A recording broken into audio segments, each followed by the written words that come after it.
every NBA team. I'm pretty sure a few weeks ago, I think it was last week, maybe the week before that, Austin Sweat, I reacted to a top 5. Well, he did top 5 teams starting lineup video. But today we going over the greatest current player drafted by every team. I think he did an all-time one as well. Get this video 5 likes if y'all want to see my reaction to that one. Let's get right into the video. A couple of videos back, we looked at the greatest starting 5 drafted by every team. If you haven't checked out that one, I'll link in the description. But now we're looking at the best current player drafted from every team. Doesn't matter what team they're on now. Okay, don't matter what team they on now. So that's cool. I that would have made it a little bit harder if they had been on that team right now. Team made the original pick for that player and seeing where they've won. So we're gonna see Kawhi with the Pacers. Pacers. Of certain teams, this is gonna be okay, but for others, yeah, this could be good for your team, bad for your team because they could have gave up on that player too soon. Like you might get mad because the Pacers drafted Kawhi and traded him on draft night. You got teams like Charlotte. Their best active player would be Kemba. I don't even know who the Kings' Cousins, or is Cousins still an active player? I don't know. Like teams like that, you're gonna get frustrated. But teams like Portland here, obviously, I feel like their best player would have to be Dame. One might hurt to watch because I'm sure there's still a lot of pain and regrets in some of these. But before we go any further, I want to give a big shout out to shout out Drippy Locker, but hey, I gotta skip this. Let's Once get you right do, into the thing I've ever shared with you guys. So get them while you can using the top.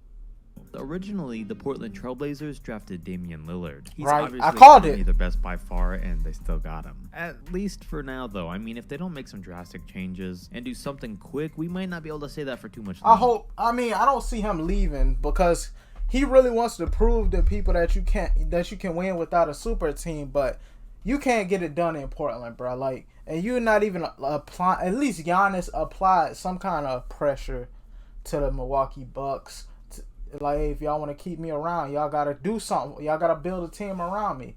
I don't see Dame even trying to do that, bro. Like, so you kind of have to put some of the blame for Portland being bad, like being first, second round exits on him because he's not applying no pressure to the organization like any other star would. The best the Knicks drafted, though, was Kristaps Porzingis. And they booed him on draft night. And boy, was a lot of Knicks fans upset when the Knicks got rid of him. Due to the way things ended with him in New York. The same fans that was booing him on draft night was mad that they traded him. I know this one still gotta hurt. Hey, but it's safe to say this trade is more like the Tim Hardaway trade now. As much seeing how bad he's been for the Mavericks, but based on what Kristaps came out and said after the playoffs, it may have been Rick Carlisle's fault and not his that he hasn't been as involved on the team, so we'll see. For the Boston Celtics, they've drafted both Jaylen Brown and Jason Tatum with picks they got from that Brooklyn Nets trade. But they've managed to keep both and looks like they're gonna for a long time to come. Jason's obviously the better of the two and one of the better players that they've ever drafted. The San Antonio Spurs have drafted a lot of great players throughout their history, but at least out of current day players, they don't have the best that they picked in Goran Dragic. I think in a couple years. Oh, they drafted Dragic. I didn't know that, but I was thinking DeJounte Murray. DeJounte Murray could and will take the spot who they do have. But for Goran's playoff experience, the Spurs ain't really. The Spurs back in the day would get it right all the time when it comes to draft picks, but lately, I guess because they had lower picks, that's the reason he takes it. And San Antonio never even gave him a chance because they drafted him in 2008. Then and they still had Tony Parker, so that makes sense. And you know, Tony Parker, 2007, it ain't like Tony was washed up at that point. But Dragic still was a backup in Phoenix behind Steve Nash, which I guess that got him the development he needed because now that he's I'm gonna say he's an elite point guard. He's an average point guard, maybe above average, depending on who you ask. But it's fine. They had Tony Parker at the time, so it makes sense. Then obviously the Hawks' best is Luka Doncic and the Mavs' best is Trae Young. Each team made the original picks, then traded for each other. And obviously nobody in the league today even competes for either of their spots. For the Rockets, though, their spot was a little bit harder to decide. Who would be the best for the Rockets? They haven't drafted any stars, but they have picked up a lot of talented role players the past few years, none of which they kept or currently have on the roster, which must hurt. But they've drafted Clint Capella, Marcus Morris, Dylan Brooks, and Montrezl Harrell. And I didn't know they drafted Harrell, but interesting. Like, they do have like some, like you said, they drafted some solid role players. Not no player that emerged to a star, but They picked up some good role But players. right I'll give now, right this to- minute, I'd probably give this one to Dylan Brooks. I want to say Capella, but after the way Brooks played against the Utah Jazz on both ends, he had to take this one. Yeah, and Dylan that's Brooks tough is for an the Houston all-around Rockets, player, who got like him a in the two-way second player. round and traded him immediately after. The OKC Thunder's best is then obviously Kevin Durant, who's been unstoppable lately and takes the spot slightly over And a James year Harden. later, they drafted Westbrook, and after that, Harden. Might be other way around, but yeah, either way, those other than those three players, I guess you could. Did they draft Steven Adams? I'm not sure, but like other than those three, I don't really know who would be like one of those top players that you could say that they drafted. And over Russell Westbrook. Nothing needs to be said, nobody else is even close, but I will say though, OKC's drafted a lot of great players over the past 10 years alone. We do have some controversy though in Memphis. I'm giving the spot to Mike Conley, who played there for most of his NBA career. But they've also you know what? drafted I'm not biased. I'm gonna give it to Mike Conley because Mike Conley got them to the playoffs. Well, Ja did too, but Mike Conley was part of that grit and grind era. But I feel like Ja, no biasness, Ja could take that spot in a few years. I want to see Ja develop that NBA jump shot though, because I feel like if Ja gets a jump shot down, the league is in trouble.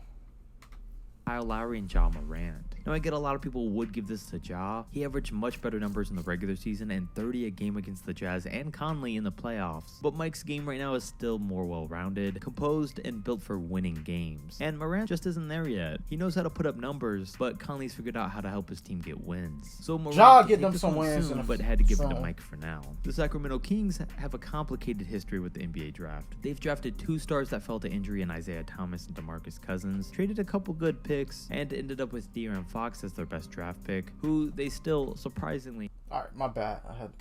have. Still haven't done anything with him, but they still got him. And being a bad team hasn't paid off for them as much as it has for the New Orleans Pelicans, who've lended Chris Paul, Anthony Davis, and Zion Williamson.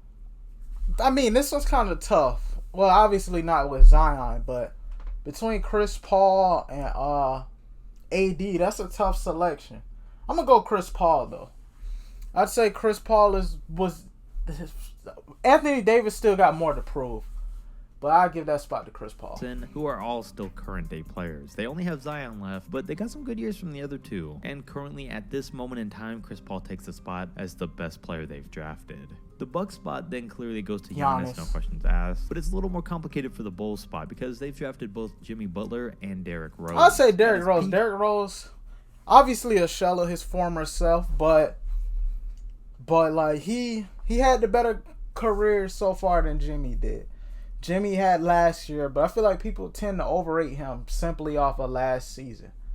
Jimmy is a great player, but people started to say, "Oh, Jimmy might be a top 10 player after last year in the bubble," but he ain't. Obviously a good Rose, but if we're talking right now currently, it's a little more up for debate. Butler was pretty bad this postseason, while Derrick rallied an entire team and looked like his old self. I'd still slightly give this one to Butler though, even though it could go either way, and I can't really decide on it. The real loser in all this though is Chicago, who doesn't have either of them anymore. The Cavs also don't have either of their former top stars in Kyrie Irving or LeBron James. I mean, who's LeBron Cleveland's easily best. for this But one. with the previously mentioned Jimmy Butler on the Heat now, he's playing with their top current day draft pick in Bam Adebayo. I kind of wanted to give this one to Bojan Bogdanovic though, but I didn't know they I'll drafted keep it as Bojan. Bam, even though he had a really weird year and lost whichever a lot of his one. hype. I They get him still got a ton of confused. potential and hopefully more big things to come from him. For the Orlando Magic, best overall career would go to Dwight Howard, but best out of current day players easily goes to Domantas Sabonis, who's really broken out this past year.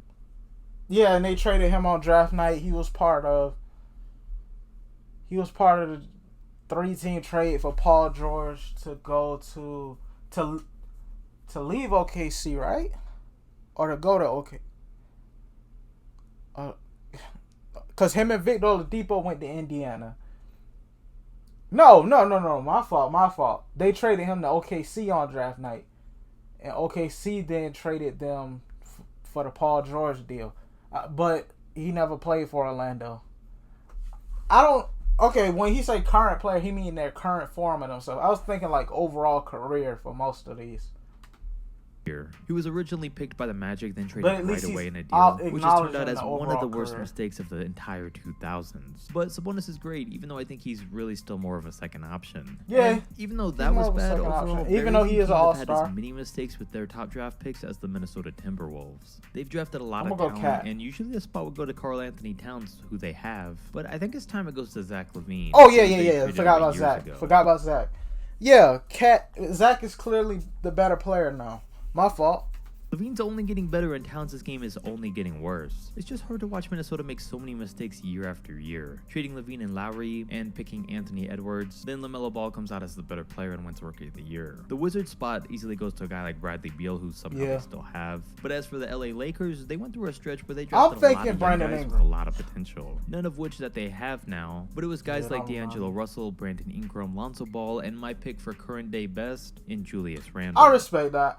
And then you forgot about Jordan Clarkson on this list. Like Jordan Clarkson, once he left us, he been balling out of his mind too. That may be a little in question after this terrible postseason for him, but we're gonna assume and hope that it was just because it was his first. Yeah, it's his first Staying in LA postseason. though for the Clippers, the options are tough. I mean, it's either Eric Gordon or Blake Griffin, and since Blake's a fourth option that sometimes puts up 20 a game and others puts up 2 a game, we got to give it to Gordon, who's still great. I on both respect ends. that. Steph I would Curry say obviously Blake. takes the Warrior spot, which doesn't even need anything said about it. Devin Booker takes the spot for the Suns. Moving on. But now onto the Jazz, who really have been terrible in the Yeah, draft. because So- most of their good players they acquired through trades. Yeah, most of their good picks get acquired through trades or signings usually. 10 to Because 15 years. Gobert was drafted by Utah. Not Utah. Gobert was drafted by Denver. So was Donovan Mitchell. So let's see who in he terms come of up with. original picks. They've really had no one exciting except for Gordon Gordon Hayward, Hayward, who's still playing pretty good these days. Still And it's had- pretty he had a crazy that solid they've directly season. drafted no one great that's even been an all-star in 15 years, but they still had the team with the best record in the NBA through great trades and signings. For the Nuggets, it obviously goes to Nikola Jokic, who wasn't drafted until the second round. During and the has- Taco Bell commercial. I guess that's inspiring to show you that anything is now possible. become MVP. Went of the from being league, drafted probably during a making Taco him the Bell biggest draft commercial. steal of all time. And due to the Pistons draft luck/skill, they're Chris another team Middleton. that's been terrible in the grand scheme of things. Their best pick in the past 27 years has been Chris 27 Middleton, years? who they traded away after one season. They've had 7 top 10 picks since then, and haven't ever gotten much in return, which is why they're always either a team in the middle of the road or much worse. On the other hand, though, the Philadelphia 76ers had that stretch during the process where they were Embiid. getting all the top picks. They had a lot of buzz It- with Okafor, Noel, and Based Cole. off this postseason, it's no longer debate. Based off this season alone, it's no more debate. Oh, they should trade Embiid and keep Simmons or vice versa. Like, Embiid is the clear guy that they should keep. It's just injuries is a big question mark for him.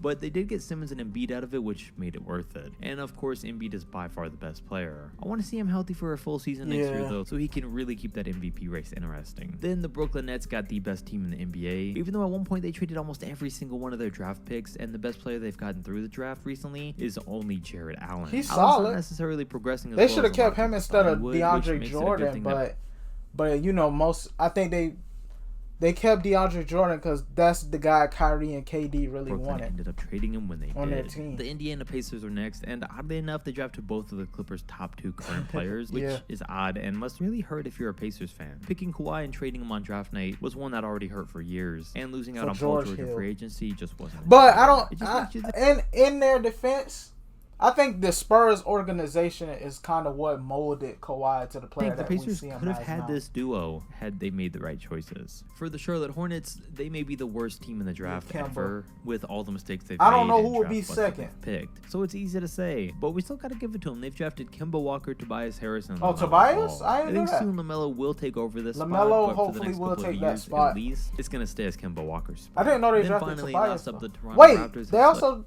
well, he don't compare to them, but they also drafted Shea Gilgeous Alexander. both DeMar DeRozan and Pascal Siakam in the past. And Siakam had a terrible year this year. Took a huge step back from where he was supposed to be and from the player people thought he was going to become. But I'd still give it to him over DeMar DeRozan, Nah. who's now on the back. DeRozan did get snubbed out the All-Star game this year. You got to give him that. And Siakam did have a bad season, so I'm gonna give it to Side of DeRozan. his career. If you enjoyed the video, come and let me know. Hey, and I'll catch you next. salute to Austin Sweat. Please be sure to like, comment, subscribe, share the video. Road to 200 subscribers, and we out. Peace.